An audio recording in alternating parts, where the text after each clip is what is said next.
नमस्कार दोस्तों, एक बार पुनः ललित आर्ट्स वाला में आप सभी 12वीं क्लास की तैयारी कर रहे युवाओं को हार्दिक अभिनंदन है। तो आज चलते हैं स्टोरी ऑफ इंग्लिश की 12वीं क्लास की वेरी इंपोर्टेंट प्रश्नों के साथ, श्रृंखला के साथ। तो चलते हैं पहली प्रश्न है कि when did the great vowel shift. धीरे से आराम से एक एक बिंदु को पढ़नी है। व्हेन क्या लिखा बाबू? व्हेन ये क्या है? डिड। ये क्या बउआ? द। ये क्या? Great vowel shift taken place. इसका अर्थ हम आपको समझाते हैं, पहले आप पढ़ लें। क्या लिखा होगा? When did the great vowel shift taken place. यानी कहता है कि व्हेन का मतलब यहां आप जब मत समझिएगा। व्हेन का अर्थ हुआ कब। कब ग्रेट वोवेल यानी जो हम स्वर का जो प्रयोग करते हैं, ए ई आई ओ यू का प्रयोग करते हैं, ये जो शिफ्ट जो है टेक प्लेस, इसका परिवर्तन कब हुआ, अपना जगह कब लिया, तो इसी के बात करता है। यानी वोवेल जो है ना, वोवेल ग्रेट वोवेल जो है, वोवेल अपना जगह कब लिया या इसका परिवर्तन कब हुआ वोवेल का। तो वोवेल का जो परिवर्तन हुआ उस समय वो मिडिल इंग्लिश का टाइम था, और मिडिल इंग्लिश का टाइम पीरियड होता है 1150 to 1500। यानी 1150 से 1500 या फिर उनका 1150 से 1500, 1152 1500 एडी। एडी का मतलब हुआ ईस्वी होता है, ठीक है। तो इसमें किसी को दिक्कत? When did the great vowel shift take place. तो इसका आंसर होगा मिडिल इंग्लिश। पूछेगा मिडिल इंग्लिश का टाइम पीरियड बताए। कई बार ये प्रश्न पूछे जा चुके हैं कि बताइए कि मिडिल इंग्लिश का जो टाइम पीरियड है वो क्या है। तो मिडिल इंग्लिश का जो बाबू टाइम पीरियड है वो है 1150 to 1500। अब सेकेंड नंबर क्वेश्चन में बाबू देख लो, कहता कि द ईयर ऑफ 1066 यानी 1066 यानी 1066। कहता कि द ईयर जो वर्ष था 1066 का, 1066 का, taken to be the end, taken to be the end of the dash period. इसका पहले हम लोग एक बार ठीक ढंग से और पढ़ते हैं। क्या बाबू लिखा हुआ है? The year AD 1066 taken to be the end of the dash period। इसका आंसर है ओल्ड इंग्लिश। सभी को पढ़ने आया बाबू? फिर से पढ़ो बउआ। द ईयर AD 1066, AD का बाबू क्या? ईस्वी।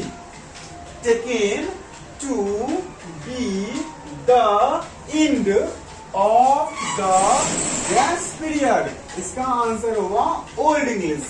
तो इसका हिंदी समझते हैं कि देखिए वर्ष 1066 जो है उसका जो to taken to be the end, 1066 का जो वर्ष है जो अंत का है, वो अंत जो होता है वो डैश पीरियड कहलाता है। तो वो जो पीरियड होता है ओल्ड पीरियड।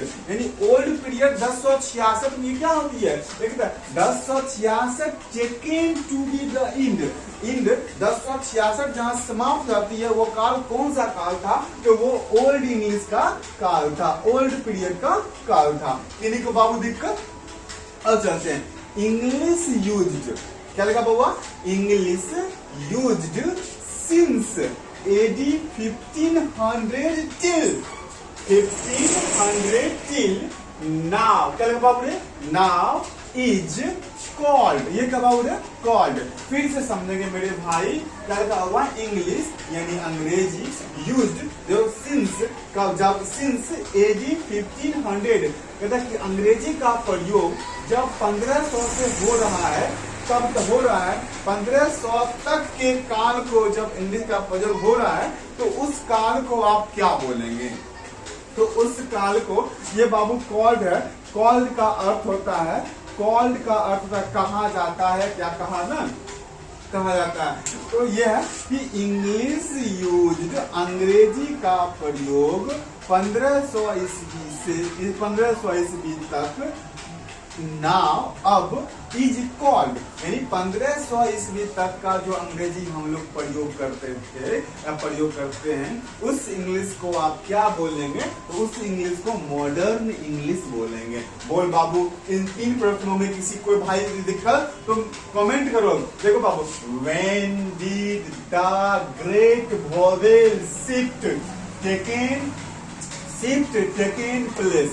अगर आपको लाइट का प्रकाश बोर्ड पर पड़ रही होगी ना, तो इसे एक बार हम फिर से आप करवा देते हैं। देखिए यहाँ अब नहीं पड़ता होगा। When did the great vowel shift taken place, answer होगा middle English, from 1152 AD 1500, the year AD 1066 taken to be the end of the dash period. Old English used since AD 1500 till now is called dash modern English. मेरे भाई, मेरे दोस्त, किसी को दिक्कत आप जरूर मैसेज करें। चल बाबू, और आप लोग फटाफट लिखिएगा। लिख देने के बाद कल तो मैं फिर क्लास में सुनता ही हूँ, ठीक है। चलिए, dash English, dash English public period, या यहाँ पर हो सकता है आपको इंग्लिश मिल जाए या आप पीरियड मिल जाए। पीरियड का मतलब काल होता है, ठीक है। ये पीरियड लिखा बाबू हिंदी में, वहां पर आप लोग जिससे पढ़ने नहीं आता था ना, वहां पर हिंदी ऊपर पर लिख लो पीरियड। डैश इंग्लिश या पीरियड इज बिगनिंग, मतलब प्रारंभ। ये बिगनिंग लिखा बाबू, ये तो बिगनिंग, जिस भाई को, जिस बहनों को दिक्कत है ना, वो लिखेंगे beginning of the modern period to the end of the 19th century. बाबू फिर से समझो सुगा, इसे पढ़ो। कहता है कि डैश इंग्लिश या पीरियड, कौन ऐसा पीरियड है या कौन ऐसा इंग्लिश है जो इज बिगिनिंग मतलब प्रारंभ, ऑफ द मॉडर्न पीरियड।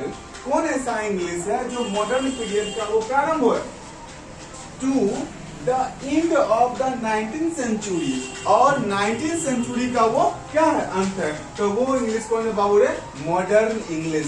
बोल भाई, किसी को दिक्कत है? Dash English period is beginning of the modern period. कहता कि कौन सा इंग्लिश या पीरियड है जिसका मॉडर्न इंग्लिश का जो प्रारंभ भी हुआ है, और कहते प्रारंभ भी है, और to the end of the 19th century, वो क्या है, मॉडर्न इंग्लिश। इस तरह के प्रश्न आजकल बहुत बन रहे हैं और प्रश्न पूछा भी जा चुका है। ये कई बार प्रश्न बाबू, कई बार ये प्रश्न पूछे भी जा चुके हैं। तो हो सकता है ये जितने भी प्रश्न है, ऐसा प्रश्न आपको नोट में कहीं नहीं मिलेगा बाबू। ये हम खुद निर्माण करते हैं इसे एनसीईआरटी के बिहार बोर्ड की जो पुस्तक है उस पुस्तक से। तो एक बात फटाफट रिटर्न करते हैं हम लोग। When did the great vowel shift take place? Middle English from 1152 1500. The year AD 1066 taken to be the end of the dash period to Old English. English used since AD 15 till now is called dash modern English. Dash English या period is beginning of the modern period to the end of the 19th century. क्या बाबू रे, modern English.